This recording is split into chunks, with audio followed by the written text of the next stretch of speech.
समृद्ध जीवन में रुचि रखने वाले ध्यान दे, अशा टाईपचं वाक्य लिहिलेली एक फेसबुक पोस्ट केरळमध्ये राहणाऱ्या भगवल सिंह यांनी पाहिली. भगवल सिंहांचे केस पांढरे झालेले, वय उताराला लागलेलं, पण ते समृद्ध जीवन में रुचि रखने वाले होते.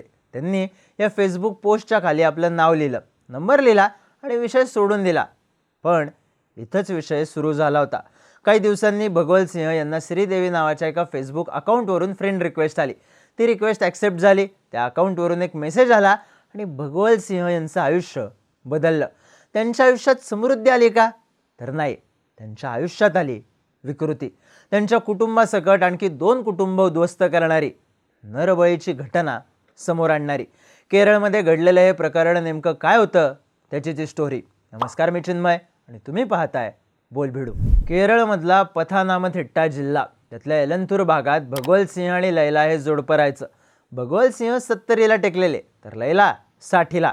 भगवल सिंह मसाज थेरपिस्ट म्हणून काम करायचे, त्यामुळं त्या भागात त्यांचं नाव वैद्यन म्हणून प्रसिद्ध होतं.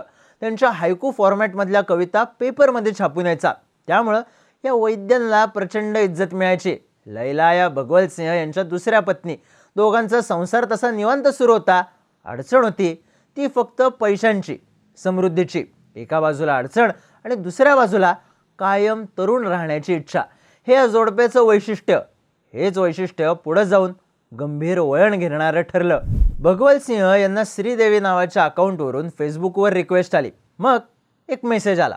भगवल सिंह पद्धतशीरपणे जाळ्यात अडकले आणि त्यांनी या अकाउंटशी बोलायला सुरुवात केली. आपल्याला असलेले आर्थिक आणि शारीरिक प्रॉब्लेम मोकळेपणानं सांगितले. मग त्या अकाउंट आडच्या श्रीदेवीनं भगवल सिंह यांना या अडचणींवरचा उपाय दिला. एक फोन नंबर, मोहम्मद शफी या तांत्रिकाचा.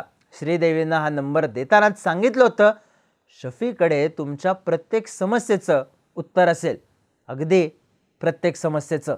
भगवल सिंह असे उतावीळ होते. त्यांनी शफीला फोन करण्यात वेळ घालवला नाही. शफीसुद्धा 50च्या पलीकडे असलेला, पण माणसं भुलवण्यात तरबेज. शफी भगवल सिंह यांच्या घरी आला. भगवल सिंह आणि लैला या दोघांना भेटला.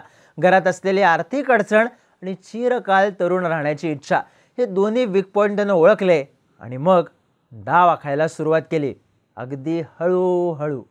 सुरुवातीला शफीनं या जोडप्याला अगदी छोट्या छोट्या गोष्टी करायला लावल्या. आपल्या विकृतीची झलक त्यानं या लोकांना मिळूच दिली नाही. त्यामुळं हे जोडपं अगदी अलगद शफीच्या जाळ्यात सापडलं. एकदा विश्वासात घेतल्यावर शफीनं पैसे मिळवण्यासाठी, कायम तरुण राहण्यासाठी काय करावं लागेल याचे उपाय सांगायला सुरुवात केली. त्यानं दाखवलेलं पहिलंच आमिष विकृत होतं, पण भगवल सिंह आणि लैला त्याच्या पूर्णपणे आहारी गेल्या होत्या. शफीनं भगवल सिंह यांना सांगितलं, जर तुम्हाला श्रीमंत व्हायचं असेल, कायम तरुण राहायचं असेल, तर मला तुमच्या पत्नीसोबत शारीरिक संबंध ठेवावे लागतील, आणि ते सुद्धा तुमच्या समोर. शफीला वाटलं या विकृत गोष्टीला भगवल सिंह तयार होणार नाही, पण ते तयार झाले. शफीच्या सूचनेनुसार भगवल सिंह हे सगळं घडत असताना हात जोडून त्या दोघांच्या समोरच उभे राहिले. या घटनेमुळे शफीला 2 गोष्टी कळाल्या. तरुण राहायची आणि पैसे मिळवायची भगवल सिंह यांची इच्छा किती तीव्र आहे आणि त्यासाठी ते कुठल्याही थराला जायला कसे तयार आहेत, हे ओळखून शफीची विकृती आणखी पुढच्या थराला गेली. त्यानं भगवल सिंह यांना सांगितलं, इच्छा पूर्ण करायच्या असतील तर तुम्हाला मानवी मांस खावं लागेल. दोन्ही इच्छा पूर्ण करण्याचा हा एकमेव मार्ग आहे. हे शफीनं त्या दोघांच्या डोक्यात ठसवलं. दोघंही तयार झाले, पण मानवी मांस खाणं लांब, ते मिळवणंही सोपं नव्हतं. शफीनं यासाठी सुद्धा पर्याय दिला, खून करायचा. त्यांचं टार्गेट ठरली रोझलिन नावाची एक महिला. रोझलिन लॉटरीची तिकीटं विकण्याचं काम करायची. तिला शफीनं आपल्या जाळ्यात ओढलं. तिला एका बी ग्रेड पिक्चरमध्ये काम करण्याची ऑफर दिली. त्या बदल्यात तुला 10 लाख रुपये मिळतील असं सांगितलं. 10 लाखाचा आकडा मोठा होता, त्यामुळे रोझलिन तयार झाली असं शफीनं पोलीस तपासात सांगितलं. कोचीवरून रोझलिनला भगवल सिंहच्या घरी आणण्यात आलं. ही तारीख होती 8 जून 2022. त्याच रात्री रोझलिनला टॉर्चर करण्यात आलं. तिचा निर्घुणपणे खून करण्यात आला. त्यानंतर मृतदेह अत्यंत विकृत पद्धतीनं कापण्यात आला. या सगळ्यात आघाडीवर होती लैला. पण या तिघांची विकृती इथंच थांबली नाही. त्यांनी रोझलिनच्या मांसाचे तुकडे शिजवले आणि खाल्ले. शफीसाठी विकृती होती आणि भगवल सिंह, लैला यांच्यासाठी आपल्या इच्छा पूर्ण करण्याची खोटी आशा. रोझलिनच्या खुनानंतर तिच्या मुलीनं आपली आई बेपत्ता असल्याची तक्रार केली. पोलिसांनी तपास केला, पण ते रोझलिनच्या मृतदेहापर्यंत पोहोचलेच नाहीत. जूनपासून ऑक्टोबरपर्यंत रोझलिन बेपत्ता अशीच नोंद पोलिसांच्या डायरीत होती. इकडे मानवी मांस खाऊन सुद्धा आपल्या इच्छा पूर्ण न झाल्यानं भगवल सिंह आणि लैला टेन्शनमध्ये होते. तर हा खून पचवल्यामुळं शफीची विकृती वाढली होती. त्यानं पुन्हा एकदा मांस खावं लागेल असा प्रस्ताव दिला.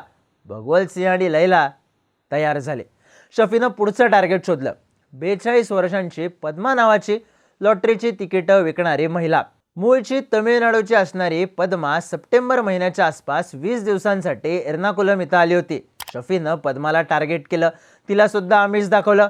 तिला सुद्धा भगवल सिंहच्या घरी आणलं आणि 27 सप्टेंबरच्या रात्री पद्माचा खून झाला. या खुनावेळी या तिघांची विकृती आणखी शिगेला पोचली. त्यांनी पद्माच्या शरीराचे 56 तुकडे केले. त्यातले कित्येक तुकडे शिजवून खाल्ले. उरलेले घराच्या मागे पुरले, त्याच जागेवर जिथे रोझलिनचा मृतदेह सुद्धा पुरण्यात आला होता. पण पद्माच्या कुटुंबानं ती बेपत्ता असल्याबद्दल लागलीच तक्रार केली. पोलिसांना तपासात एक CCTV फुटेज हाती लागलं.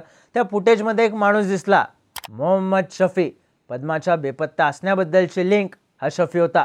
पोलिसांनी त्यावरून डॉट जोडले, शफीला शोधून काढलं आणि ते पोचले भगवल सिंह यांच्या घराच्या मागच्या बाजूला. या सगळ्याला ऑक्टोबर उजाडला आणि पोलिसांच्या हाती लागले तुकडे करून ठेवलेले 2 कुजलेले मृतदेह.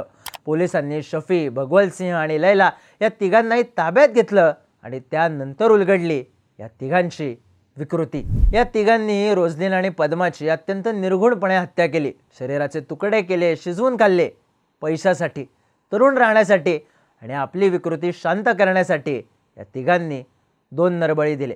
दुर्दैव म्हणजे नरबळी देण्यावरच हे तिघं थांबले नाहीत, तर या तिघांनी मांस खाल्लं सुद्धा. समृद्ध जीवन में रुचि रखने वाले ध्यान दे. अशा पोस्टपासून सुरू झालेला हा घटनाक्रम थांबला तो 2 जीव घेऊनच.